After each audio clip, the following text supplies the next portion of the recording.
يا أيها الذين آمنوا ادخلوا في السلم كافة ولا تتبعوا خطوات الشيطان إنه لكم عدو مبين. وقال النبي صلى الله عليه وسلم اغتنم خمسا قبل خمس الحدیث۔ رمضان المبارک کا مہینہ آنے والا ہے۔ 1400 سال پہلے قرآن کی یہ آیت نازل ہوئی،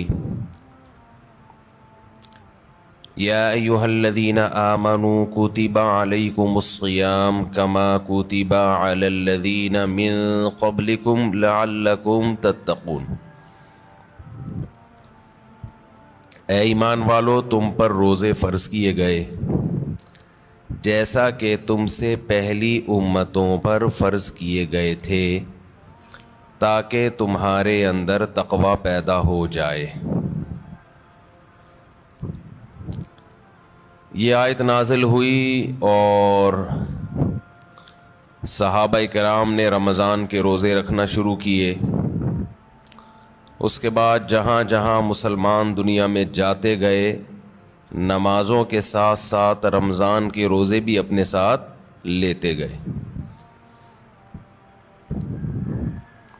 اور آج پوری دنیا میں جب رمضان شروع ہوتا ہے تو کروڑوں لوگ روزہ رکھتے ہیں۔ اس روزے میں جسمانی حکمتیں بھی اللہ نے رکھیں اور روحانی حکمتیں بھی اللہ تعالیٰ نے رکھیں۔ جسمانی حکمتیں، یہ جسم کی زکوٰۃ ہے، آپ کو اللہ تعالیٰ روزوں کی برکت سے صحت عطا کرتے ہیں، بہت ساری بیماریوں سے نجات مل جاتی ہے۔ اور روحانی برکتیں کیا ہیں؟ انسان کے لیے دنیا میں سب سے مرغوب چیز خوراک ہے۔ خواہشات کی دو قسمیں ہوتی ہیں، ایک خواہشات وہ ہوتی ہیں جن کا آپ کی باڈی سے تعلق ہے، جو باڈی کی نیڈ ہیں۔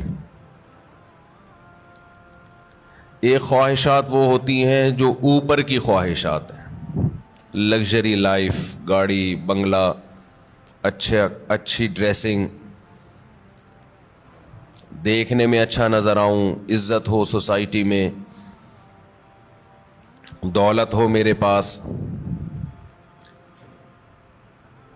یہ جو پہلی قسم کی خواہشات ہیں نا، جو آپ کی باڈی کی نیڈ ہے، یہ بہت ڈینجرس ہوتی ہیں۔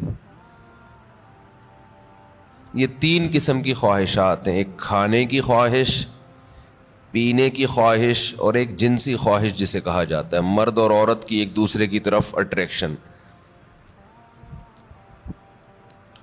یہ تینوں قسم کی خواہشات ہماری باڈی کی ریکوائرمنٹ ہے، یہ جسم کی چاہت ہوتی ہے۔ یہ خواہشات پوری نہ ہو تو ہماری باڈی متاثر ہونا شروع ہو جاتی ہے۔ اچھا، کچھ خواہشات ہوتی تو باڈی کی ہیں، وہ نیچرل نہیں ہیں۔ خواہشات تو سمجھ گئے نا کتنی قسم کی ہوتی ہیں؟ 2 قسم کی نا، ایک باڈی کی ریکوائرمنٹ، باڈی کی نیڈ، اور ایک باڈی کی نیڈ نہیں ہے، یعنی جسم کا تقاضا نہیں ہے، بلکہ وہ ہماری جسم سے ہٹ کے خواہشات ہوتی ہیں۔ جیسے لگژری لائف ہے نا، ہر آدمی چاہتا ہے میری لائف کیسی ہو، لیکن ایسا نہیں ہوتا کہ لگژری لائف کی آپ کے پیٹ کو کوئی بھوک لگ رہی ہو، وہ خواہش پوری نہیں کریں گے تو باڈی کو کوئی نقصان ہو رہا ہو۔ جو باڈی کی نیڈ ہے نا، جیسے کھانا پینا، یہ تو اگر نہیں کریں گے تو باڈی مسلسل تڑپتی رہے گی، مسلسل احتجاج کرتی رہے گی، اور ان خواہشات کو پورا کرنا بھی ضروری ہے۔ نہیں کریں گے تو بالآخر باڈی آہستہ آہستہ ڈیمیج ہونے کی طرف جائے گی اور مر جائیں گے ایک دن۔ آپ کو اگر گدا نہیں ملتا سونے کے لیے، اچھا، انہی باڈی کی خواہشات میں ایک نیند بھی ہے، ہم 4 قسم کی خواہشات شامل کر لیتے ہیں. نیند ہے, کھانا پینا, اور جس کو جنسی خواہش کہتے ہیں. یہ اتنی ڈینجرس ہوتی ہیں.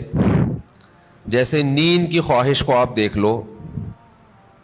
اب گدے پہ سونا یہ باڈی کی نیڈ نہیں ہے, یہ کیا ہے, ایک لگژری لائف انسان گزارنا چاہتا ہے, اس کا تقاضا ہے کہ میرا گھر اچھا ہو, ایئر کنڈیشن روم ہو, اور ٹائلیں لگی ہوئی ہوں, اور فانوس لگے ہوئے ہوں. لیکن جب آپ کو نیند آئے گی تو جو گدے پہ سونے کے عادی ہیں ان کو فرش پہ نیند نہیں آئے گی. لیکن چونکہ نیند آپ کی باڈی کی نیڈ ہے, ایک وقت آئے گا کہ باڈی کہے گی میں نے سونا ہے, سونا ہے, سونا ہے, سونا ہے. آپ کہیں گے میرے پاس سونے کے لیے گدا نہیں ہے, نہیں سو سکتا, نہیں سو سکتا, نہیں سو سکتا. بالآخر پھڈا ہوتے ہوتے جو باڈی کی نیڈ ہے نا وہ غالب آ جائے گی. لگژری جو آپ کی ایک چاہت ہے اس پہ باڈی غالب آ جائے گی آپ کی, اور آپ کانٹوں پہ بھی سو جاؤ گے. جس کو نیند نہ آتی ہو نا اس کو جاگنے دو, بول تو نہیں سوئے گا, دیکھو اس کا باپ بھی سوئے گا پھر. کیونکہ یہ خواہشات دماغ پر مسلط ہو جاتی ہیں, کیونکہ ضرورت ہے, نہیں تو مرے گا. نہیں سوئے گا تو کیا ہوگا؟ ایک ہفتہ کھائے پیے بغیر انسان زندہ رہ سکتا ہے, میڈیکل سائنس کہتی ہے. 1 ہفتہ سوئے بغیر زندہ نہیں رہ سکتا. اس لیے یہ اللہ مسلط کر دیتے ہیں کہ تیرا باپ بھی سوئے گا. تبھی آپ نے دیکھا ہوگا ڈرائیونگ کے دوران ڈرائیور سو جاتا ہے, حالانکہ اس کا سونے کا بالکل موڈ نہیں ہوتا, اور ایسا سوتا ہے کہ اپنے ساتھ سارے پیسنجر کو بھی ہمیشہ کے لیے سلا دیتا ہے. تو یہ چیزیں اللہ نے مسلط کی ہوئی, بھائی یہ تمہاری خواہش پہ نہیں ہے. ورنہ بڑے لوگ کہتے ہیں ہمارے پاس ٹائم نہیں ہے, اگلے مہینے ہم سوئیں گے, اس دفعہ ہمیں آفس کا بزنس کا کام ہے بہت.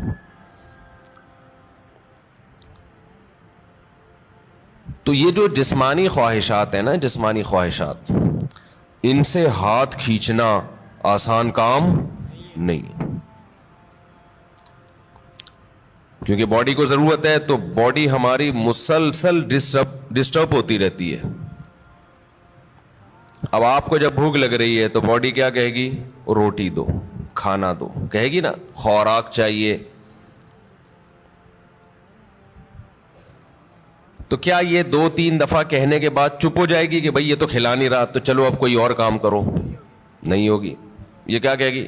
روٹی کھانا, روٹی کھانا, چاول, سموسے. کسی کو بھی دیکھے گا نا کھاتا ہوا, مسلسل یہ ٹینشن ہے, اور کسی بھی کام میں اس کا دل نہیں لگے گا جب تک کہ چند نوالے نہ کھا لے. پیاس بھی ایسی چیز ہے, جب آپ کو پانی کی خواہش ہوتی ہے تو باڈی مسلسل پانی مانگتی رہتی, آپ کا دل ہی نہیں لگے گا کسی کام میں. دل جمعی سے کام نہیں کر پاؤ گے آپ, مسلسل پانی پانی, باڈی کو ضرورت ہے. اور یاد رکھو جب ضرورت ہو باڈی خود بتاتی ہے, اس کے لیے ڈاکٹروں سے مشورہ نہیں لیا کرو کہ میں کتنے گلاس پانی پیا کروں. یہ چیزیں اللہ نے انسان کی باڈی میں انسٹال کر دی ہیں, اس میں میڈیکل سائنس کو زیادہ فری مت کرایا کرو. کھا بھی لیں پی بھی رہے, ڈاکٹر صاحب سے پوچھیں کتنے گلاس پیوں. تو جو بات ہے میں اس کی طرف آتا ہوں. تو جو سگریٹ ہے اور یہ سب چیزیں تو انسان خود عادی بنا لیتا ہے نا. تو یہ میرا آج کا ٹاپک نہیں ہے, یہ تو اپنے ہاتھوں اپنے آپ کو آپ جہنم کی آگ میں ڈال رہے ہو, ایک عذاب میں ڈال دیا آپ نے اپنے آپ کو. اچھا ایک بات خوب سمجھ لو, بات چل نکلی ہے. یہ جو سگریٹ والے, گٹکے والے, اور بہت زیادہ جو کافی پیتے ہیں, چائے پیتے ہیں, بہت زیادہ کیفین کی لت پڑ گئی ہے ان کو, یہ لوگ اکثر ایک بات یہ کہتے ہیں کہ اس سے ذہن فریش ہو جاتا ہے. یہ خوب سمجھ لو, کوئی بھی نشے کی چیز, نشے سے میری مراد یہ نہیں ہے جو شراب کا نشہ ہوتا ہے, نشے سے مراد جس کی بھی لت پڑ جائے. تو جو کیفین ہے, کافی, یہ جو نیکوٹین ہے, ان میں یہ ذہن میں رکھو کہ جتنی کوانٹٹی آپ لے رہے ہو نا فریش ہونے کے لیے, تھوڑے دن میں اس کے عادی ہو جاتے ہو. سمجھتے ہو؟ پھر آپ کو اس کی مقدار بڑھانی پڑتی ہے، جبکہ روٹی اور پانی میں ایسا نہیں ہے. جتنی روٹی سے پیٹ بھر رہا ہے نا، اگر خام خام میں زبردستی زیادہ ٹھوس ٹھوس کی عادت نہیں بناؤ گے تو مزید کی عادت نہیں پڑتی، بلکہ کم کی عادت پہ لاؤ گے تو کم، زیادہ پہ لاؤ گے تو زیادہ. جبکہ یہ جتنی چیزیں جو نیچرل نہیں ہے، جو ہماری باڈی کی نیڈ نہیں ہے، ان کو جب آپ لوگے تو جتنے کپ میں آج فریش ہو رہے ہو نا، کل اس سے تعداد بڑھانی پڑے گی. شرابی کو دیکھ لو نا، شروع میں ایک گھونٹ میں بہک جاتا ہے اور بڑا مزہ آتا ہے اس کو، اس کے بعد پورے کریٹ کے کریٹ پی جاتا ہے، لیکن اس کو وہ نشہ نہیں آتا جو پہلے دن ایک گھونٹ میں آیا تھا اس کو. تو یہ خود ایک عذاب ہے کہ آپ سمجھ رہے ہو فریش ہو رہا ہوں، بھائی آپ فریش نہیں ہو رہے، اس سے آپ کا دماغ تازہ نہیں ہو رہا، دماغ کو اس کی عادت پڑ رہی ہے، اب اس کو مزید چاہیے. تو بالآخر ایک نہ ایک وقت جا کے بریک لگانی پڑتی ہے آپ کو. تو پہلے ہی نہیں لگا لو، اچھا ہے، کیا خیال ہے؟ شروع میں ہی چھوڑ دو ان چیزوں کو یار. تو یہ جو ہماری باڈی کی نیڈ ہے نا، کھانا پینا اور یہ جو خواہشات ہیں، جو یہ ان کا برداشت کرنا یہ بہت مشکل ہے. اور رمضان میں اللہ انہی 3 چیزوں پہ پابندی لگا دیتے ہیں. ویسے تو 4 چیزیں ہیں نا جو بہت زیادہ انسان کو، جس کی خواہش سونا اور جنسی خواہشات اور کھانا اور پینا. تو ان میں سے 3 اللہ تعالیٰ روزے کی حالت میں کیا کر دیتے ہیں؟ پابندی لگا دیتے. کھانا پینا اور جنسی خواہش آپ پوری نہیں کر سکتے. سونے پر اللہ پابندی نہیں لگاتے، یہ اللہ کی رحمت ہے. اللہ چاہتے تو رمضان میں سونے پر بھی پابندی لگا دیتے. لیکن ما جعل علیکم فی الدین من حرج، قرآن کہتا ہے ہم نے دین میں تنگی نہیں رکھی. ایسا دین بنایا جو ہر دور میں ہر انسان کے لیے سوٹیبل ہو، اس کے لیے اس پر عمل کرنا ممکن. نیند کا سیٹ اپ، اس میں زیادہ پریشانی ہو جاتی اور عین ممکن ہے صحت کو نقصان ہونا بھی شروع ہو جاتا. تو رمضان کا مقصد لوگوں کی صحتوں کو نقصان پہنچانا نہیں ہے، لوگوں میں خواہشات پہ کنٹرول کرنے کا جذبہ پیدا کرنا ہے. اور ویسے بھی حکمت کی بات کیا ہے کہ اللہ اگر نیند پہ پابندی لگا دیتے نا، نیند پہ، تو کیا ہوتا؟ لوگ مغرب کے بعد سوتے وہ فجر میں اٹھتے. کیا خیال ہے؟ تو نیند ڈبل کر رہے ہوتے، اس کا کوئی فائدہ نہیں تھا. یعنی نیند ایسی چیز ہے نا، جب آپ پہ مسلط ہوتی ہے تو آپ کے لیے اس کو روکنا ممکن نہیں رہتا. اب دن کے ٹائم میں نیند آتی، آپ لازماً آنکھ لگ رہی ہوتی ہے آپ کی، کہیں بھی بیٹھے ہوتے آنکھ لگ جاتی ہے آپ کی. یا پھر لوگ کیا کرتے، اتنی لمبی لمبی راتوں کو نیند لے لیتے، تو جو مقصد ہے وہ حاصل نہیں ہوتا. کھانے میں بھی ایسا ہی کرتے ہیں لوگ. بھائی انہوں نے کہا کہ بھائی صبح صادق سے لے کے مغرب تک کھانے پر پابندی ہے، تو مغرب سے کھانا شروع کرو، سحری تک نان اسٹاپ. اور کھاتے ہیں الحمدللہ پاکستانی قوم، غربت مہنگائی میں بھی دبا کے پھوڑنا پھاڑنا لگا ہوا ہے.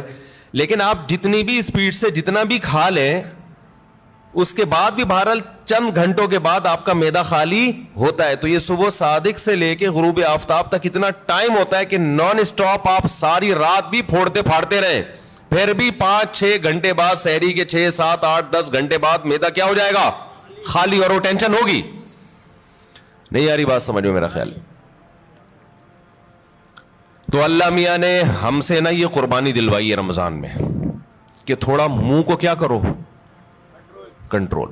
سب سے بڑا مسئلہ ہم نے علماء سے سنا ہے کہ جس آدمی کا اپنے منہ پہ کنٹرول نہیں ہے، باقی کسی خواہش پہ وہ کنٹرول نہیں کر سکتا. اور یہ بالکل درست بات ہے. دیکھو دنیا میں 2 قسم کے فلسفے ہیں،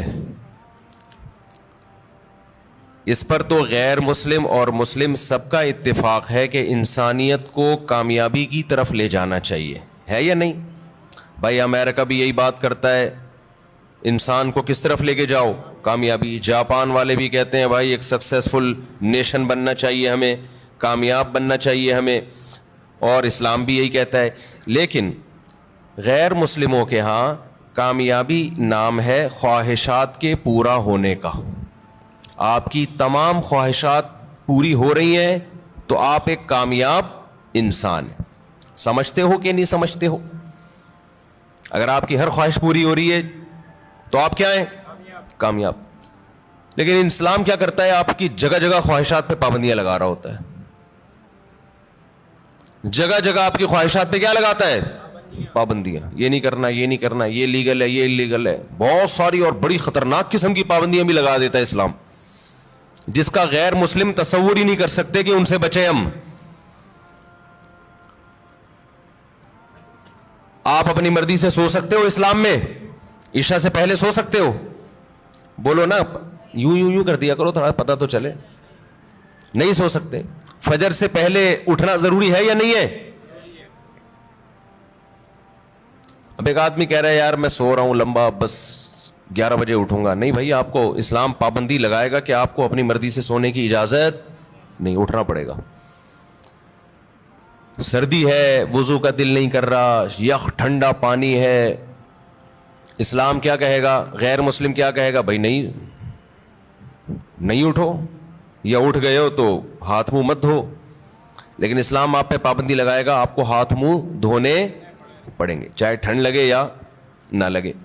بلکہ سردیوں میں وضو کرنے میں حدیث میں آتا ہے بہت زیادہ ثواب ہے. ایسے گناہ جھڑتے ہیں جیسے درختوں کے پتے جھڑتے ہیں سردیوں میں. پھر اسلام آپ پہ پابندی لگاتا ہے حلال حرام کی پابندیاں. نظر بھی اٹھا کے دیکھنے نہیں دیتا کسی انٹی کو. کتنی سخت پابندی ہے یہ نہیں ہے؟ گورا سوچ سکتا ہے اس پابندی. وہ تو نائٹ کلب میں جاتے ہیں، شراب پیتے ہیں، اور اسلام کہہ رہا ہے کہ نائٹ کلب جا کے زنا کرنا تو بہت ہی بڑا جرم ہے. لا تقربوا الزنا، قریب بھی نہیں پھٹکنا. کوئی انٹی جا رہی ہیں اس نیت سے دیکھ لوں کہ یار کیسی ہیں، یہ بھی آپ کے لیے کیا ہے؟ Not allowed. اچھا، جو غیر مسلم لوگ ہیں ان کے ہیں کہ انسان کی ہر خواہش پوری ہو.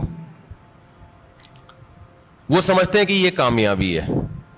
حقیقت پتہ ہے کیا ہے؟ جس کی ہر خواہش پوری ہوتی ہے وہ ڈپریشن کا مریض بنتا ہے. یہ بات خوب اچھی طرح کھوپڑی میں بٹھا لو. جس کی ہر خواہش پوری ہوگی وہ کیا ہوگا؟ وہ اسٹریس اور ڈپریشن میں جائے گا. وجہ اس کی ہے کہ آپ کی ہر خواہش پوری ہو سکتی نہیں ہے. اگر ہو رہی ہے نا تو اس کا نتیجہ نکلے گا کہ آپ میں خواہشات پہ کنٹرول کرنے کی طاقت ختم. ایک اسٹیپ ایسا آتا ہے جہاں کوئی نہ کوئی خواہش آپ کو قربان کرنی پڑتی ہے. دنیا میں کوئی شخص، فرعون بھی ایسا نہیں گزرا کہ اس کی ہر خواہش دنیا میں پوری ہوئی ہو. ساری پوری ہو رہی تھی، موسیٰ علیہ السلام آ گئے، ایک دم دماغ کھٹکا نا اس کا، یہ کیا ہو گیا بھائی؟ یہ تو ہوتا ہے.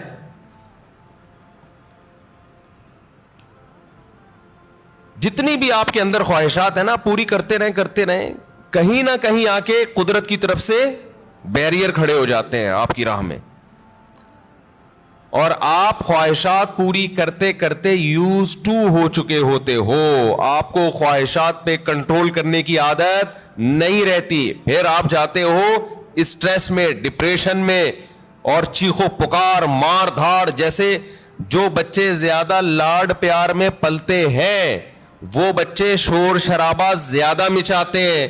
جن بچوں پہ ماں باپ کا کنٹرول ہوتا ہے کہ کچھ خواہشات پوری کر دی، کچھ پوری نہیں کی، وہ بچے بھی کنٹرولڈ ہوتے ہیں. یقین نہ آئے تو جا کے مشاہدہ کر لو. میں نے بہت سے بچے ضدی دیکھے، چیزیں اٹھا کے پھینک رہے، کوئی بات نہیں مانتے. وجہ اس کی ہے کہ ماں باپ ان کی ہر بات مانتے ہیں.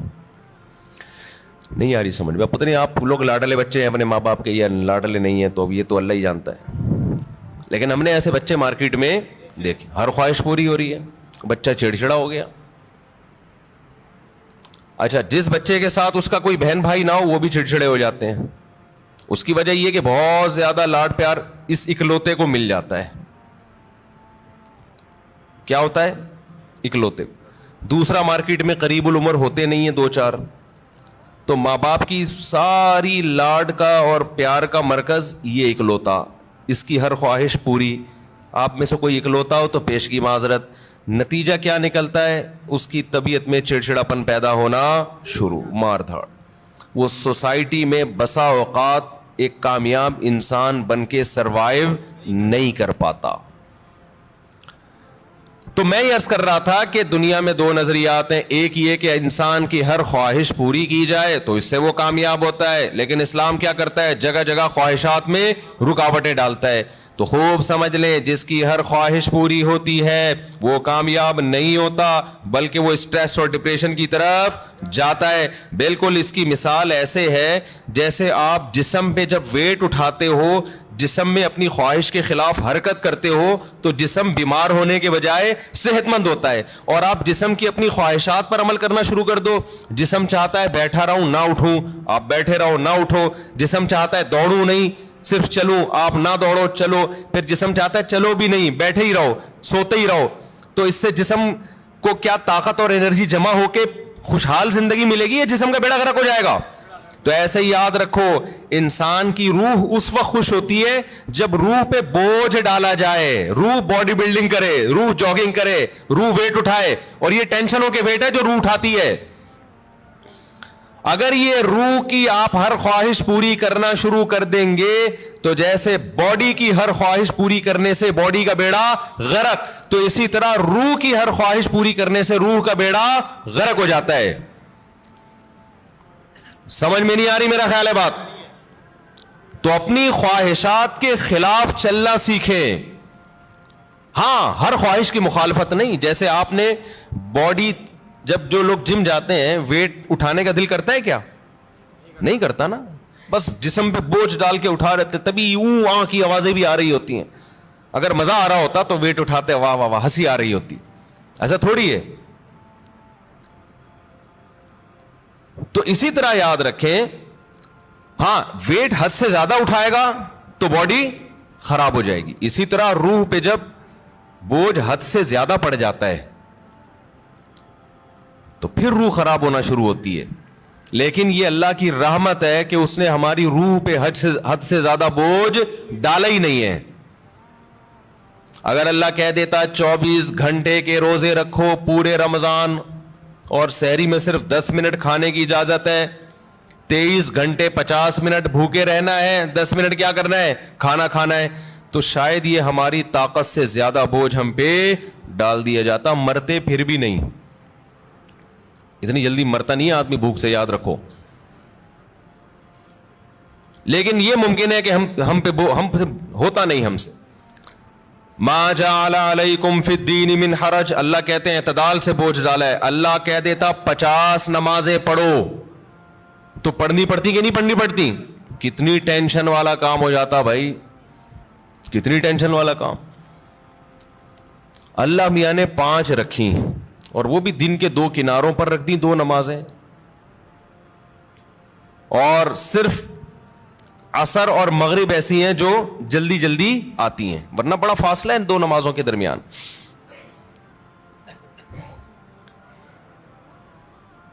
اللہ میاں نے حکم دیا نظر کی حفاظت کرو, لیکن ساتھ میں نکاح کی ترغیب بھی دے دی, تو آسان کر دیا نا. اگر یہ ہوتا کہ عیسائیوں میں پادریوں کی طرح پادریوں کو حکم تھا کہ شادی نہ کرو, جیسے کہ انہوں نے خود بنایا ہوا تھا, ان کے مذہب کا نہیں تھا, لیکن دوسری طرف زنا پر بھی پابندی, تو ڈپریشن میں جاتے کہ نہیں جاتے؟ اللہ میاں نے کہا بھائی نظر کی حفاظت کرو, اور یہ بھی ہمارے فائدے کے لیے. اگر اللہ حکم دیتے نظر کی حفاظت نہ کرو لیکن صرف زنا سے بچو, تو زنا سے بچنا بہت مشکل ہو جاتا, کیونکہ جو برائیوں میں پڑتے ہیں نظر کی حفاظت نہیں کرتے ان کے لیے زنا آسان ہو جاتا ہے, اور جو نظر کی حفاظت کرتے ہیں ان کے لیے زنا مشکل ہوتا ہے. تو یہ بھی ہمارے فائدے کے لیے حکم دیا کہ بھئی ایسا کام ہی مت کرو کہ اس کی طرف تمہاری برائی کی طرف توجہ جائے تمہاری. اللہ میاں نے حکم دے دیا ماں باپ کی اطاعت کرو, فرما برداری کرو, لیکن اس کی بھی ایک لمٹ رکھ دی, ایک حد رکھ دی. یعنی کوئی ایسا حکم نہیں ہے جو ایسا بوجھ ہم پہ ڈالا جا رہا ہو جو ہمارے بس میں ہو ہی نہیں. سود کو حرام قرار دے دیا, لیکن مزاربت اور شرکت کو جائز قرار دے دیا. آپ کسی کو لون دے کے متعین نفع لیتے ہو کہ 1 لاکھ پہ 2,000 روپے 5,000 حرام ہے, لیکن ایسا نہیں کہ پابندی لگا دی. اللہ نے کہا یہی 1,00,000 روپے دو, جو پروفٹ ہوگا اس میں شرکت کر لو. سمجھ میں آ رہی ہے بات؟ جو پروفٹ ہوگا اس میں کیا کر لو بھائی, تجھے جتنا پروفٹ ہوگا اس میں اتنے فیصد میرا. اب وہ گھننا بن کے پروفٹ بتانا پڑے گا اس کو. اور جو سرمایہ دار لوگ ہیں نا, وہ پروفٹ بتانا نہیں چاہتے. وہ کہتے ہیں ہم آپ کے 1 کروڑ سے جتنا بھی اٹھائیں آپ کو اتنا ملے گا بس. اسلام کہتا ہے نہیں بھائی, پیسہ اس کا لگ رہا ہے تو اس کو بتاؤ تو صحیح کتنا کما رہا ہے تو. تو اللہ میاں نے سود پہ پابندی لگائی, مگر تجارت کو اللہ نے حلال قرار دیا. اگر اللہ سود پہ بھی پابندی لگا دیتا, مزاربت پہ بھی, شرکت پہ بھی, تو پھر ہم حرج میں پڑ جاتے, ہم تنگی میں پڑ جاتے, ہمارے لیے کاروبار کے راستے بند ہو جاتے. لیکن اللہ نے ہمارے لیے دین میں تنگی نہیں رکھی بلکہ آسانی رکھی ہے. سمجھتے ہو کہ نہیں سمجھتے ہو؟ تو اسی طرح اللہ میاں نے لیکن بوجھ ڈالا ہے ہمارے اوپر. یہ نہیں کہا کہ بالکل فری سٹائل کی زندگی گزارو گے, کوئی ٹینشن ہی نہیں ہوگی. یہ کامیابی نہیں ہے, ٹینشنیں اٹھانی پڑیں گی. بہت ساری ٹینشنیں لگا دی اللہ میاں. اور اس ٹینشن سے فائدہ کیا ہوتا ہے کہ ہماری روح وزن اٹھاتی ہے, جس سے روح ٹینشن سے بچتی ہے, روح صحت مند ہوتی ہے, اور روح ڈپریشن اور اسٹریس کی طرف جانے سے بچ جاتی ہے. تبھی آپ کو مسلمانوں میں خودکشی کا ریشو دوسری قوموں کی نسبت کم نظر آئے گا. مسلمانوں میں ڈپریشن کے مریض دوسری قوموں کی نسبت کم نظر آئیں گے. حالانکہ ڈپریشن والے کام مسلمانوں میں بہت زیادہ ہیں. مسلمان غیر مسلم ایک ڈپریشن پالنے کے لیے تیار نہیں, مسلمان 4 ڈپریشن کی بات کرتے ہیں. آئی بات سمجھ میں؟ ہم مسقط میں تھے تو ہمارے بہت سے علماء اپنی اپنی فیملیوں کے ساتھ آئے تھے, بیگمات کے ساتھ آئے تھے. تو ایک مولانا صاحب نئے نئے پہنچے تو وہ میزبان نے ان سے پوچھا مجبوری ساتھ میں ہے یا بغیر مجبوری کے آئے ہیں؟ میں نے کہا یہ کیا کہہ رہے ہیں؟ پھر پتہ چلا بیگم کو پیار سے کیا کہتے ہیں, یہ مجبوری. تو بڑا زبردست لفظ تھا ان کا بھائی, کیونکہ جب مجبوری ساتھ میں ہوتی ہے تو پھر گھر سے زیادہ دیر باہر نہیں رہ سکتے, آپ بتانا پڑتا ہے. جو بغیر مجبوری کے آیا وہ تو جہاں مرضی جائے. جب مجبوری کے ساتھ آئے ہیں تو بیگم پوچھے گی, مجبوری پوچھے گی بھائی اتنی دیر سے کیوں آ رہے ہو, آپ کہاں گئے ہوئے تھے مفتی صاحب کے ساتھ. اچھا, جو لوگ اپنی مجبوریوں کے ساتھ آئے تھے نا, ان سب کی مجبوریوں کو یہ بڑی فکر تھی کہ ہمارا میاں, ہمارے جو میاں ہیں مفتی طارق مسعود کے ساتھ تو نہیں بیٹھے ہوئے کہیں. سب کو یہ ایسا نہ ہو یہ 2-4 مجبوریاں اور پال لیں ہمارا شوہر, ان کو یہ سب کو ڈر تھا. تو مسلمان کے پاس ٹینشن کے مواقع بہت ہیں, پھر بھی ٹینشن نہیں لیتا. یہ غربت اور مہنگائی آپ تھوڑی دیر کے لیے انگریزوں کو دے دو تو خودکشی کے لیے میرے بھائی رجسٹریشن فارم کیا ہو جائیں گے, ختم ہو جائیں گے. ہمارے والے حکمران 1 ہفتے کے لیے ان کو ادھار دے دو, آپ سچی مچی کے تو نہیں لیں گے, صرف ادھار دے دو آپ ان کو کہ 1 ہفتے بعد واپس لے لیں گے. 1 ہفتے میں ایسا بیڑا غرق ہو جائے گا, کوئی کھمبا ان کا بجلی کا باقی نہیں بچا ہوگا. ان کے یہاں تو کھمبے ہوتے نہیں, انڈر گراؤنڈ ہی ہوتا ہے سب کچھ. یہ ہم ہیں, ٹھیک ہے نا. ڈالر کہاں سے کہاں پہنچ گیا, میں تو کبھی سوچتا ہوں تو تھوڑا ڈپریشن شروع ہو جاتی ہے, پھر میں سوچتا ہی نہیں کہ مریں گے تو ویسے ہی سب کیا ہو جائے گا, ختم. ہمارے تو اصل آخرت ہے نا. جو دیکھو دال پانی اللہ نے جو موٹی موٹی ضرورتیں وہ تو اللہ ویسے ہی پورے. اور پاکستان کا تو حال ایسا ہے کہ بچپن سے سنتے آ رہے ہیں کہ بینک کرپٹ ہونے جا رہا ہے. تو اپنے اوپر بوجھ ڈالو گے تو اللہ خوشیاں دے گا. وہ بوجھ کیا ہے؟ نماز کا بوجھ ڈالو, رشتہ داروں کے حقوق ادا کرنے کا بوجھ ڈالو, ذمہ داری اٹھاؤ گھر کی کہ بھائی میری ذمہ ہے ان کو کھلانا. غریبوں کا بوجھ ڈالو اپنے اوپر. غربا اور مساکین کا پیٹ بھرنا کس کی ذمہ داری ہے؟ میری. ہر آدمی کیا سوچے کس کی ذمہ داری ہے؟ میری ذمہ داری ہے. روح پہ جتنا بوجھ ڈالیں گے, روزہ رکھنا یہ کس کی ذمہ داری ہے؟ یہ میری, مجھے رکھنا پڑے گا.